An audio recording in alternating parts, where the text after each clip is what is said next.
Assalamualaikum warahmatullahi wabarakatuh. Hai semuanya, perkenalkan nama saya Erna Laili Maulana dengan NIM 220 810 201 160. Saya berasal dari program studi manajemen Fakultas Ekonomi dan Bisnis Universitas Jember. Video ini dibuat karena tugas ujian tengah semester mata kuliah manajemen keuangan lanjutan. Di sini saya akan menjelaskan salah satu materinya, yaitu kebijakan dividen. Pertama, kita akan menjelaskan mengenai pengertian kebijakan dividen itu sendiri. Menurut Sutrisno tahun 2017, kebijakan dividen adalah kebijakan manajemen atas laba yang diperoleh perusahaan selama satu periode akan dibagi semua atau dibagi sebagian untuk dividen dan sebagian lagi tidak dibagi dalam bentuk laba ditahan. Nah, sedangkan menurut Sartono tahun 2010, kebijakan dividen adalah keputusan apakah laba yang diperoleh perusahaan akan dibagikan kepada pemegang saham sebagai dividen atau akan ditahan dalam bentuk laba ditahan guna pembiayaan di investasi di masa datang. Dari beberapa pengertian kebijakan dividen tersebut dapat ditarik pengertian secara keseluruhan bahwa kebijakan dividen menyangkut keputusan untuk membagikan laba atau menahannya guna diinvestasikan kembali di dalam perusahaan. Kebijakan dividen yang optimal pada suatu perusahaan adalah kebijakan yang menciptakan keseimbangan di antara dividen saat ini dan pertumbuhan di masa mendatang sehingga memaksimumkan harga saham. Kemudian ada teori kebijakan dividen. Nah, teori itu ada beberapa. Yang pertama adalah irrelevant dividen. Teori ini menyatakan bahwa kebijakan dividen perusahaan tidak mempunyai pengaruh terhadap nilai perusahaan maupun biaya modalnya. Nah, teori ini tuh dikemukakan oleh Merton Miller dan Franco Modigliani, biasa disingkat MM. Mereka berpendapat bahwa nilai suatu perusahaan tidak ditentukan oleh besarnya dividen payout ratio, namun nilai perusahaan hanya ditentukan oleh kemampuan dasarnya dalam menghasilkan laba dan risiko bisnisnya. Dengan kata lain, MM berpendapat bahwa nilai dari sebuah perusahaan akan tergantung hanya pada laba yang diproduksi oleh aktiva-aktivanya, bukan pada bagaimana laba tersebut akan menjadi dividen dan saldo laba ditahan. Kemudian ada teori bird in the hand. Teori ini dikemukakan oleh Myron Gordon dan John Ledner yang berpendapat bahwa ekuitas atau nilai perusahaan akan turun apabila rasio pembayaran dividen dinaikkan karena para investor kurang yakin terhadap penerimaan keuntungan modal capital gain yang dihasilkan dari laba yang ditahan dibandingkan seandainya para investor itu menerima dividen. Gordon dan Ledner berpendapat bahwa sesungguhnya investor jauh lebih menghargai pendapat yang diharapkan dari dividen daripada pendapatan yang diharapkan dari keuntungan modal. Kemudian teori selanjutnya yaitu teori hipotesis sinyal dividen. Teori ini berpendapat bahwa di dalam suatu kenaikan dividen yang di atas kenaikan normal biasanya merupakan suatu sinyal kepada para investor bahwa manajemen perusahaan meramalkan suatu penghasilan yang baik di masa yang datang. Sebaliknya, suatu penggunaan dividen dari penurunan modal diyakini investor sebagai suatu sinyal bahwa perusahaan mengalami masa sulit di masa mendatang. Teori ini tuh menunjukkan bahwa investor itu lebih menyukai dividen daripada mendapatkan capital gain. Kemudian ada teori efek klien. Teori ini tuh menyatakan bahwa kelompok pemegang saham yang berbeda akan memiliki preferensi yang berbeda terhadap kebijakan dividen perusahaan. Kelompok pemegang saham yang membutuhkan penghasilan pada saat ini lebih menyukai suatu dividen payout ratio yang tinggi. Sebaliknya, kelompok pemegang saham yang tidak begitu membutuhkan uang saat itu lebih menyukai jika perusahaan menahan sebagian besar laba bersih perusahaan. Begitu juga dengan pembebanan pajak, di mana adanya perbedaan pajak bagi individu, maka pemegang saham yang dikenai pajak tinggi lebih menyukai capital gains. Hal tersebut dikarenakan pemegang saham tersebut dapat menunda pembayaran pajak.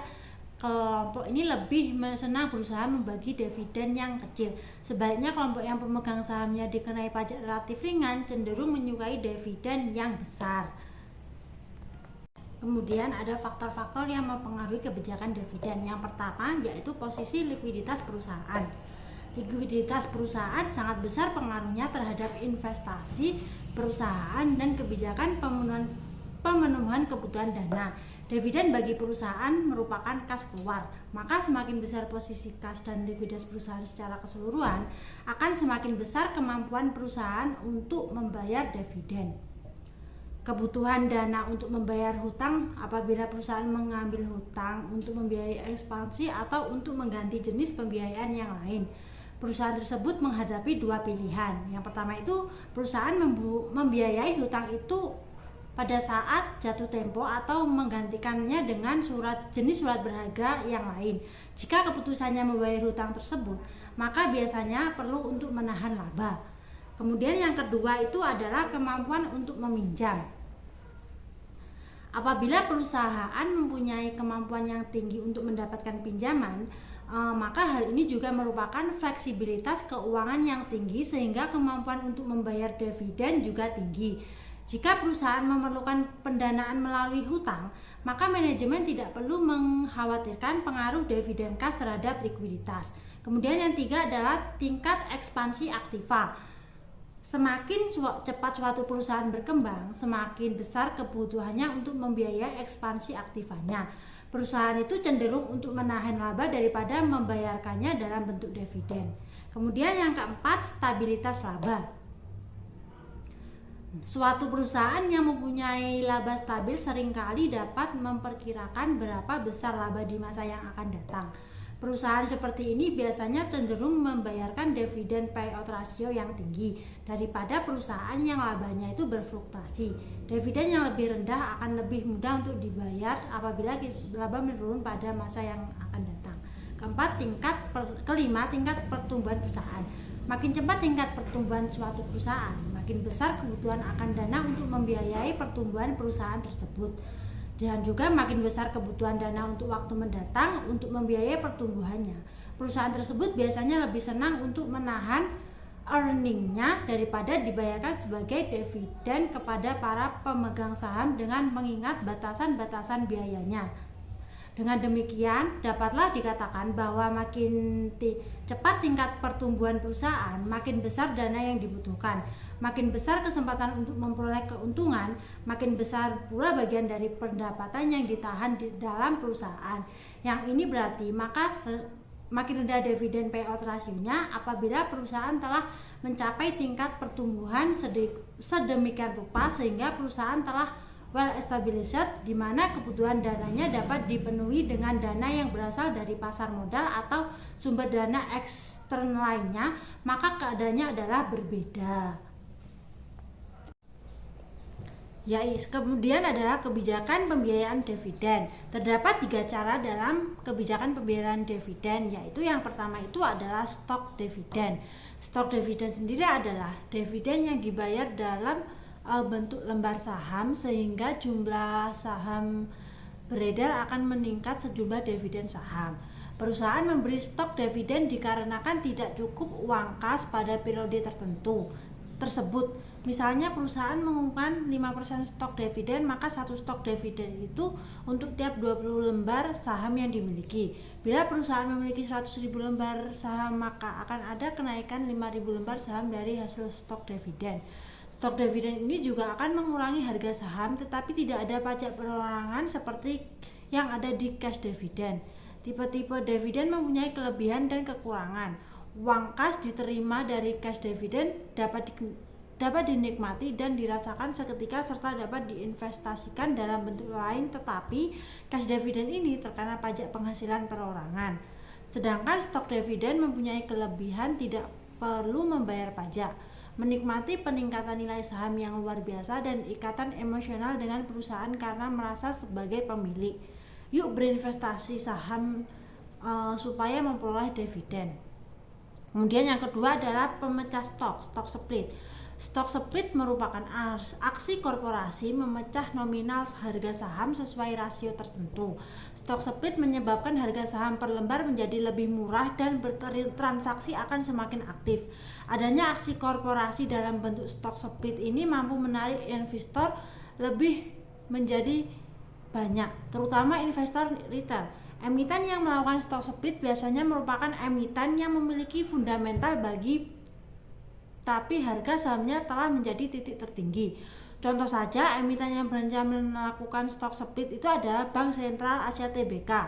Emiten ini berencana memecah nilai nominal saham atau stock split dengan rasio 1:5. Adanya stock split ini membuat total saham BBCA akan memperbesar dari 24,5 menjadi 123,7 miliar saham. Nominal saham emiten ini juga akan berubah menjadi Rp62.000 menjadi Rp12.000 per total saham. Yang ketiga, pemberian kembali saham, purchasing stock. Adalah suatu kegiatan di mana perusahaan itu melakukan pembelian kembali atas saham mereka yang telah beredar di pasar bursa, yang telah dimiliki oleh para pemegang saham. Nah, ini sebagai alternatif terhadap pemberian dividen berupa yang tunai cash dividend. Perusahaan dapat mendistribusikan pendapatan kepada pemegang saham dengan cara membeli kembali saham perusahaan. Tindakan ini itu mengurangi jumlah saham beredar yang meningkatkan permintaan untuk saham dan harga. Karena pembelian kembali saham mengurangi jumlah saham yang beredar, itu meningkatkan laba per saham atau EPS. EPS yang lebih tinggi meningkatkan nilai pasar dari sisa saham. Setelah dibeli kembali, saham dibatalkan atau disimpan sebagai saham treasury, sehingga tidak lagi dimiliki publik dan tidak beredar. Nah, pemberian kembali saham mengurangi total aset bisnis sehingga laba atas aset, laba atas ekuitas, dan metrik lainnya meningkat jika dibandingkan dengan tidak membeli kembali saham. Mengurangi jumlah saham itu berarti laba per saham EPS, pendapatan dan harus kas tumbuh dengan cepat. Sekian presentasi dari saya. Mohon maaf jika ada salah kata maupun materi yang kurang pas. Wassalamualaikum warahmatullahi wabarakatuh. See you next time.